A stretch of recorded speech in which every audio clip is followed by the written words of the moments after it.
Infundios. Don Ánimo de Lucro, El Filete y la señora Tocazú.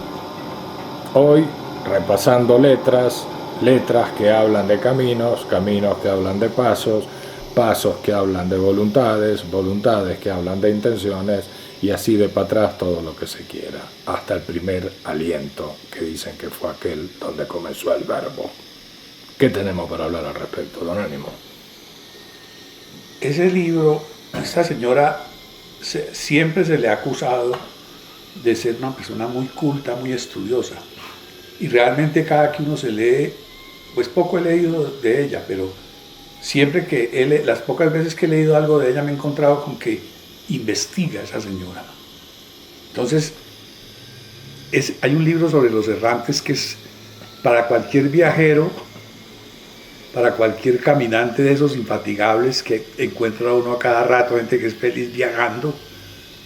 Ese libro es una maravilla porque describe situaciones en los aeropuertos, entre los aviones, y va tejiendo una serie de historias verosímiles porque tienen fundamentos históricos, y durante toda la obra teje unas tramas muy llamativas y hay hasta policíacos, hay de todo. Pero lo que más me impresionó esta vez fue que le dio en un momento determinado, parece que vio en alguna parte esa cosa que todo el mundo tuvo que ver de alguna manera, tuvo conocimiento de los plastinados, de esos cadáveres que trajeron acá alguna vez a este cagadero, esas figuras anatómicas que hace el señor Gunther Barhagens. Entonces ese proceso de la plastinación, ella lo ve, la impresiona mucho y comienza a investigar durante la historia de dónde vienen todas esas prácticas y cómo llegaron a lo que se tiene hoy. O sea, el exhibicionismo de cuerpos muertos, de cadáveres. Sí, o sea, cómo eso en la historia, la conservación de los cadáveres, la conservación de los monstruos y todas esas cosas, que es lo que ha llevado a esa visión del anatomista. Entonces ella se remonta para la 1600 y se pega de un personaje que me llamó mucho la atención, que existió y fue un gran anatomista, que se llamaba Philipp Verheyen. Philipp Verheyen fue discípulo de otro, ¿no? De otro gran anatomista que ahorita vamos a mencionar, pero Verheyen fue un hombre que escribió un libro de anatomía y que descubrió y le puso nombre, pero por una razón muy personal, al talón de Aquiles. Y eso sale mencionado allí. Entonces el talón de Aquiles fue algo que siempre se olvidó olvidaban los anatomistas, porque al hacer las disecciones pues quedaba ahí como relegado a un segundo plano. Pero él, Verheyen, perdió una pierna siendo relativamente joven, se le infectó con un clavo y se la amputaron. Y esa pierna, al ser amputada, el tipo que lo operó se la hizo conservar porque él se puso muy aprensivo con eso, de que la pierna quedara por un lado y el día del juicio fuera a aparecer en la pierna por un lado y él en el otro, y nunca se encontraran o algo por el estilo. Entonces se la meten y se la ponen a conservar en una especie de salmuera, en un líquido secreto, que ese tipo que lo opera, que es muy buen cirujano, le entrega la pierna para que lo acompañe. Entonces se lleva la pierna en ese líquido y se va con ella.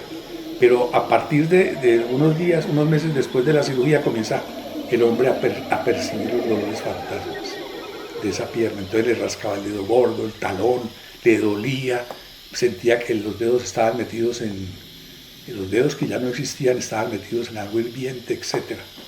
Comienza una gran tragedia para este hombre y eso lo lleva a hacer una disección. Como él era anatomista, y él utilizaba un microscopio de un pulidor de lentes muy simpático que se llamaba Baruch Espinosa, que le había hecho unos lentes para el microscopio y él los utilizaba porque él había conocido a Baruch Espinosa. En fin, y todo eso es verídico, todo eso existe. Esa pierna él la diseca y la vuelve minúsculos fragmentos durante toda su vida.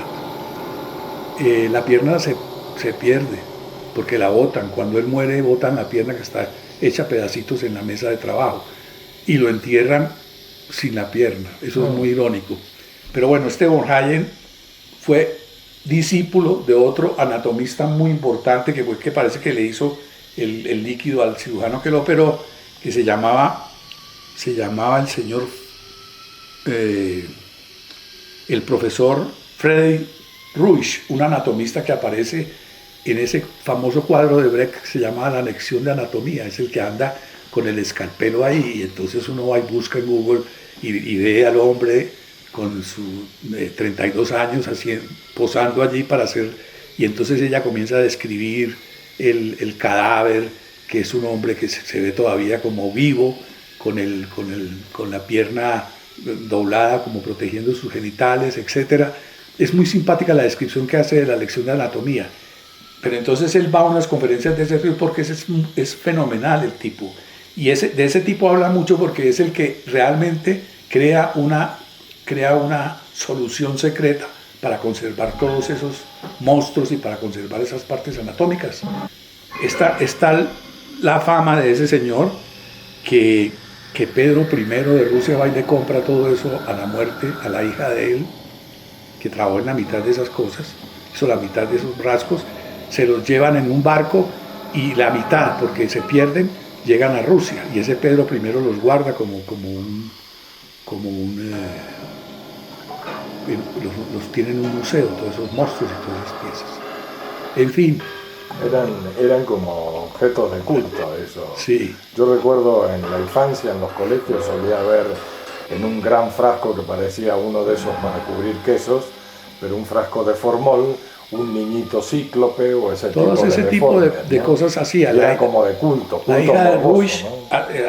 había una hija que era artista y entonces cogía todos esos pequeños monstruos, acéfalos, o todos esos monstruos siameses, etcétera, y los disecaba y hacía unos arreglos con ellos en esa salmuera. Todo eso viajó hacia la Rusia, pero en medio del camino hubo... Se perdieron frascos. Es que hubo ¿cómo se dice? Se llama eso una calma chicha. Y entonces se perdió todo eso porque los marinos enloquecieron y como se bebían el agua de esa salmuera que tenía coñac y se emborrachaban con eso y encontraban los pedazos de los... Es muy simpático. Esa obra yo la recomiendo porque no solamente tiene eso, sino muchas cosas más para leer. Esa obra de Tocasul para mí es maravillosa.